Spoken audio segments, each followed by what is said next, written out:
Welcome to SVG-TV News for Wednesday, December 12th, 2018. I am Rochelle Batiste with the details. Minister of Finance, Camilo Gonzalez, said the government took a cautious route on how they will deal with the issue of marijuana. Minister Gonzalez, who was making his presentation to the debate on the 2018 medical marijuana industry bill in Parliament on Tuesday, said while many states in the U.S. are growing marijuana for various purposes, they seem to be intolerant of other countries who try to do the same, and this must be carefully considered. The United States has done something brilliant, absolutely brilliant, and it's a ruse, and it would offend any World Trade Organization principle. They are growing a product in the United States, but banning you from doing business in the same product overseas. You can't import weed into the United States, but you can grow it in the United States. They are sanctioning you and punishing you for growing weed in your country, but they're growing it in their country. They are punishing your banks for doing business, but their people are doing business, albeit within the state. But their people are doing business in their country. Now, if ganja was another product, apples, tomatoes, oranges, this would be a clear violation of World Trade Organization rules. But the United States is doing it, and in the meantime, they're growing new strains, all sorts of research, and stunting the growth of the industry in other countries. Minister Gonzalez said St. Vincent and the Grenadines had to tread carefully as not to hamper its corresponding banking relationship with the U.S. He said that the approach for the establishment of a medical marijuana industry was to ensure that SVG's international obligations were met while trying to examine other solutions to the banking issue. We have to work our way around it because the banking issue is a serious, and you can't just say, well, let's use Canadian banks, because Canadian banks do business with American banks. So we have to find a way, and we are on the verge of signing some interesting memoranda of understanding with entities that want to set up essentially ganja banks that will try to operate in such a way that they don't contaminate their relationships with other American correspondent banks. I cannot say today whether or not it will work, but it is important to understand that the industry will only go as far as the money can take it. And if the money can't move, the industry won't move. And we have to work collaboratively to solve this issue of correspondent banking relationships and the potential of blacklisting. Not because we're doing anything outside the confines of the law, but because of the stance of the United States of America when it comes to federal and state production of marijuana. The finance minister took the opportunity to point out to his colleagues in Parliament what it would be like if St. Vincent and the Grenadines cannot do business with U.S. institutions. And if we run afoul of our correspondent banking relationships and they start to pull out, business shuts down in St. Vincent and the Grenadines. Not ganja business, not cannabis business, business.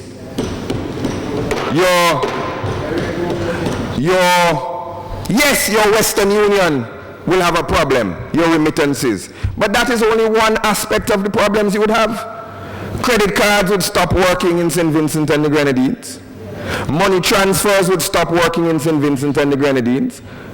Getting your pension from England or Canada would stop working in St. Vincent and the Grenadines. And these issues are critical to get right to make sure that this industry works. A number of opposition members during their presentation to the debate in Parliament highlighted several issues of concern relating to the two bills that were on the table, the Medical Marijuana Industry Bill and the Marijuana Amnesty Bill 2018. Their concern ranged from the licensing arrangements provided for traditional growers and the effect the marijuana industry can have on the agriculture industry relating to lands and labor availability. them a traditional license to grow the herb, and at the same time they can't even possess 4 trees, possess it at their homes, you're setting them up for fall, because if they walk with peace at that home, they could be fined. So that is my concern, my deep concern with this amnesty bill. It has come a long way. The heart of it is right.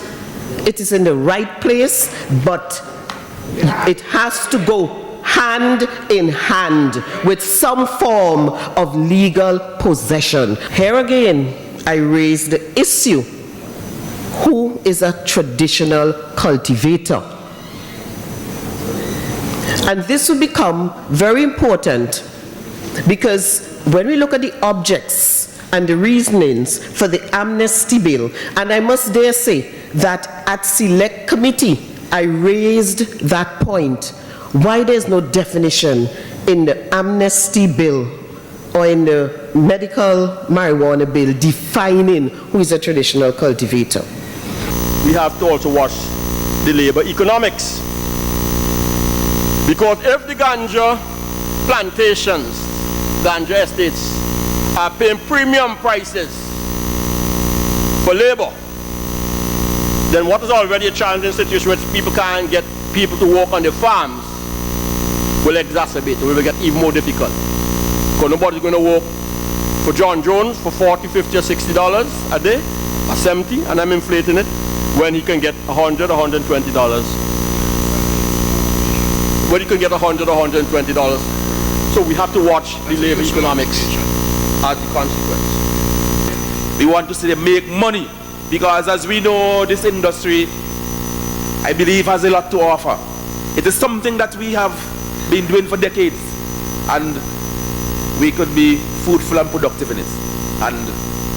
But I said the concern that I have with regard to the persons who want to go in after the amnesty might have passed, also the person who have not planted a marijuana seed in his life, but is qualified for the same license as a person who lost a brother, a partner in the hills. I think that we should address those issues, because especially in the latter, where you as an ordinary person never took any risk, and a license that is named in my favor, who has been out there toiling day in and out, I think it's unfair for you to be qualified for such a license and you have not suffered or bear any or make any sacrifice. And several of the government ministers who participated in the debate sought to give some clarity and assurance to the concerns raised by the opposition MPs. Qualification. You have to be Vincentian. To grow, harvest, dry, trim, cure, or package medicinal cannabis in the following circumstances. 1. Where pursuant to the provisions of the Cannabis Cultivation Amnesty Act, is what we're debating now, he's a qualifying person who has been granted amnesty under the Act and has met the requirements prescribed by the regulations made under the Act for the issuance of such a license. Or, so one way you could become a traditional license, you have Vinci, and you got the amnesty. That's one way. Or, where he's not a qualifying person under purposes for the Cannabis Cultivation Amnesty Act. So he didn't get the amnesty, but nevertheless meets the requirements prescribed by the regulations made under this Act for the issuance of a license. So it's not just if you get the amnesty, it could be a traditional license. That's one way. But you could also not get the amnesty and qualify. Hotels in this country,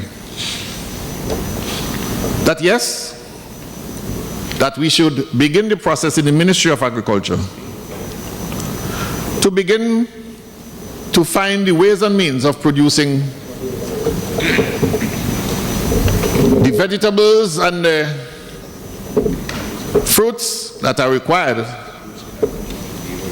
for the hotels. And I expect that the Ministry of Agriculture will be involved in programs to be increasing production to take care of the new markets that will become available. Is the Honourable Member for Central Kingstown, Why can't the traditional cultivator sell it directly to the potential buyer? Basically, I'm not saying suggesting, but alluding to the fact that the authority could be sidestepped. But very importantly, remember, as I noted, first principles, that the international narcotic conventions that we have signed on to, they are clear that these transactions must go through the authority. And the backbone of the legislation is built around the roles and responsibilities of the authority. And it is this authority which will issue the licenses to the traditional cultivator. So if you sidestep the authority, there's no way that you will be able to get the license. In fact, what you'll be doing is that you'll be trading in a totally illegal and illicit regime. In reference to the Marijuana Amnesty Bill 2018, Prime Minister Dr. Ralph Gonsalves said there are practical reasons for the police to be involved in the amnesty to be given to marijuana farmers. The Prime Minister said while there will be civilians working for the organization responsible for regulating the marijuana industry, the police must also play a critical role in the amnesty period. He said the RSVG police force is the organization that plays a lead role when gun amnesties are given, and as such it makes practical sense for the police to be involved in the amnesty for marijuana. And the police have standard operating procedures. The police will say, if you want more information on this as to how we're going to function, you can check us here. The authority will say you can check us there. In the normal way of doing things, this is not a mystery. When we give amnesty for firearms, people call the police make announcements. They say, I have it, such and such a place. I won't give a lawyer, I'm going to bring a priest, a pastor, community person, an MP, to see everything is in order. Policeman says, fine. Standard operating procedure. And the other details. That's a practical way in which you're going to begin to work this. A provision of the Marijuana Amnesty Bill is that the applicant's named and the parcel of land which he or she grows the crop must be posted at district police stations. PM Gonsalves explained the practical reasons for this provision. It was to do that because when they send the application to the authority has to post it. Why is it sensible for the authority to post it, Mr. Speaker? You know, sometimes an old man or not so old man growing up some marijuana and he got one or two fellas walking with him and they're going to decide is their weed, you know, and they're going to make the application because they want to be a traditional grower. You see where I'm coming from? So it's good to advertise it. To put it up there, Mr. Speaker. That's information. There's nothing sinister there. It's helpful, actually. In other news, as activities continue for Prisons Week, more than 200 inmates at Her Majesty's Prison at an event on Tuesday shared their stories openly as to the reasons why they are behind bars. The prison's debating competition provided a platform for the inmates to share their views on how crime affects them individually and how they believe the issue should be dealt with. I see some of these young men, Madam Chairperson, coming to prison and some might get killed, right? And just because they don't have nothing they come into prison and they learn negative skills from experienced criminals. I sure you agree with me, Madam Chairperson. And they don't go back out of prison and do the right thing because they don't learn nothing good in prison. All they hearing is, boy, I don't kill how much man outside already. You know who I don't steal and I never get catch. Man, I don't do this and do that. Man, you making police catch you outside doing this and doing that. The great thing for us to do is to provide them with positive opportunities such as pen against crime, drama, and dance groups, sports clubs, police youth club, and business ventures are few of the things that can be done to help our youths in order to prevent crime. More program is specializing in anger management and leadership, vamp hanging and life sentence, gift time, student support centers in the Caribbean, juvenile confinement instead of jailing them. Stop discriminate against ex-inmates. Resist temptations of greed. Stop discriminating against religious belief. The government pays a lot of attention to the plight of children in terms of education, which is a positive and commendable effort, but it also needs to pay more attention to the upbringing that children receive. Programs that teach the youth how to deal with peer pressure needs to be introduced into the education curriculum as early as grade school. I reiterate the answers to crime, its causes, effects, and solutions may not lie within us, but within the divine creator who is all-knowing, all-seeing, and all-powerful. As Psalms 139 verse 2-4 says, you know when I sit and when I rise. You perceive my thoughts from afar. You discern my going out and my lying down. You are familiar with all my ways. Before a word is on my tongue, you, Lord, know it completely. Politicians, don't make promises you cannot fulfill just to get votes. Chairperson, prayer changes things, and I could go on. No matter how many programs we implement, they will not work if we do not put God in the middle of them. Chairperson, I am convinced the only solution to prevent crime that will help our society is for all to give their lives to Jesus Christ. Other inmates who did not participate in the debating exercise were called upon to let their voices be heard through songs. Away from the ones that you need to. Being a father, not there to teach your kids what they need to know. Locked in the cell block, let my heart no better do. Judged for a crime that I commit, but who knows? Only God can judge me. We love them, tell them that we love them, love them. We dedicate this to all of the girls them. Tell them that we love them. Charlie Biscuit and Mantobo, morphine.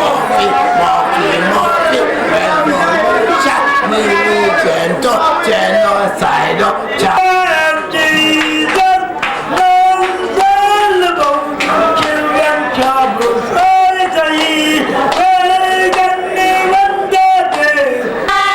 Someone like you, I wish nothing but the best for you too. Don't forget me, I beg. I remember you said sometimes it lasts in love.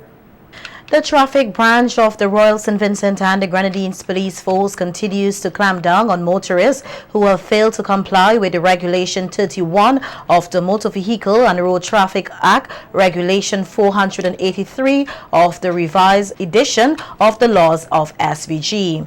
Regulation 31 mandates the motorists who are desirous of playing amplified music in their motor vehicles must first seek approval from the Commission of Police. According to head of the traffic branch, Superintendent of Police Kenneth John, a total of 98 traffic tickets were issued to uncompliant motorists, omnibus drivers over the past 2 weeks. He said these tickets were issued to drivers plying the routes at the St. Vincent and the Grenadines Community College in Villa, the Division of Technical Education in Annis Vale, and in several other communities. Superintendent John is encouraging all motorists to exercise caution caution for other road users during this busy Christmas season when driving on the public roads and to comply with the traffic regulations in the state. He is also reminding drivers and motor vehicle owners that it is their responsibility to ensure that their driver's licenses and motor vehicle insurance are always up to date.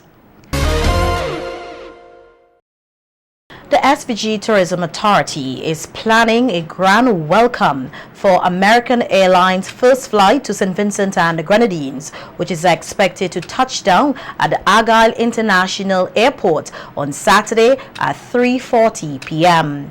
Minister of Tourism Cecil Sesmaki will be one of the passengers on that flight AA1427 and Airbus A319, along with American Airlines officials.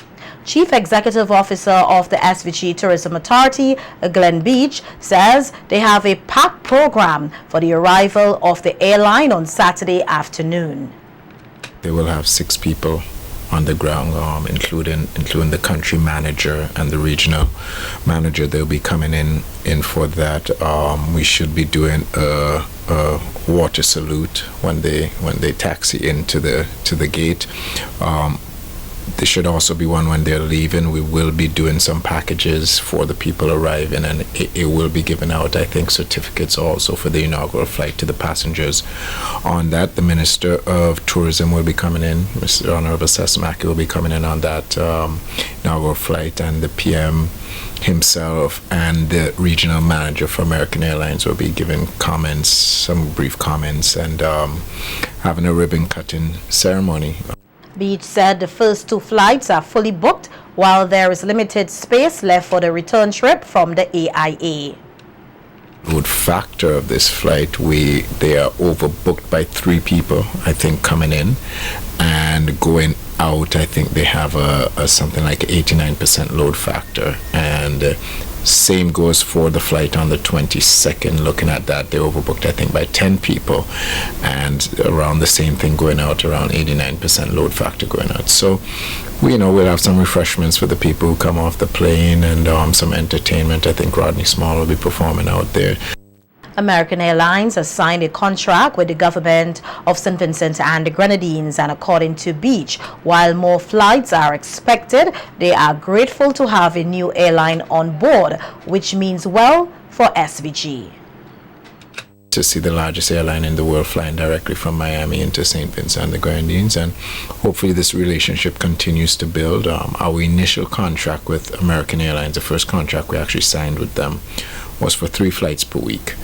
They've had some issues in terms of aircrafts and pilots and so on, so now it's down to 1 flight a week, but hopefully we'll get it up to at least 2 or 3 flights a week sometime later this year. So we're extremely happy. I think whenever you talk about airlines, it's hard to speak about companies without mentioning American Airlines. Still in tourism news, a new hotel, the Liming, was opened on Beckway on Monday. This has opened up employment opportunities for some 30 residents, as well as room accommodation for visitors. Investor Kelly Glass said the Liming Hotel is a subsidiary of Ivolochi Castle Management International, ICM. Glass said it was built by operators from Scotland to meet the standards of a 5-star hotel. Is a subsidiary really of ICMI. ICMI are the operators, or the Liming are the operators of this hotel. They run about 15 castles in Scotland, and they have accolades and awards that they've been collecting over the years are incredible. One of their hotels, the Inverlochie Castle, was just awarded #1 hotel in Britain, #2 in Europe, and #4 in the world. So the Liming and ICMI stand for quality and stand for service. The hotel has a 24-room capacity, which forms part of a luxury villas, a private pool and restaurant. The hotel started construction more than 2 years ago. Chief Executive Officer of the SVG Tourism Authority, Glenn Beach, lauded Glass for transforming the area into a modern hotel. He said Glass has contributed significantly to the development of tourism in SVG. One looks at St. Vincent and the Grenadines, and from where it has come as a tourism destination, I think you can't help but be proud.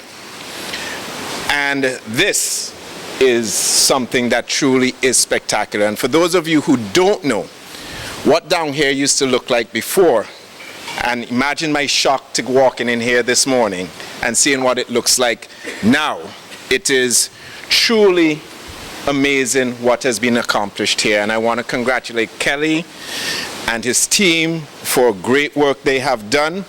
Beachford noted that accommodation in SVG is in high demand, and Glass, who is also an investor in the Bookament Bay Resort, has capitalized well on investments locally.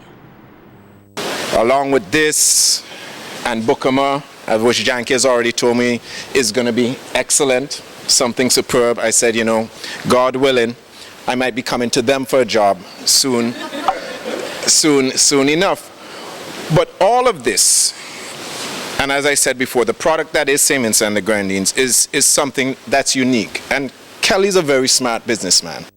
9 morning celebrations will be brighter this year in Belair as the top Belair progressive organization secures sponsorship for the activities in the community from a local commercial bank. The Belair 9 mornings activities, which will be held under the theme Bring Back the Old Time Christmas, will commence this Saturday, December 15th, with the lighting of the community, caroling, traditional cuisine, games and gifts.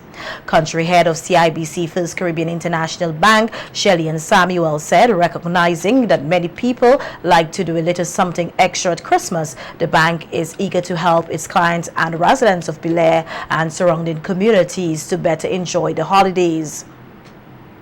Another benefactor of the bank's support was the Lions Club of Kingston SVG, which recently received sponsorship for their annual Wine and Cheese Soiree fundraising event under the theme Night in Paradise. Funds raised will go toward assisting the visually impaired community as well as the less fortunate to enjoy a better Christmas season through the Lions Club of Kingston SVG.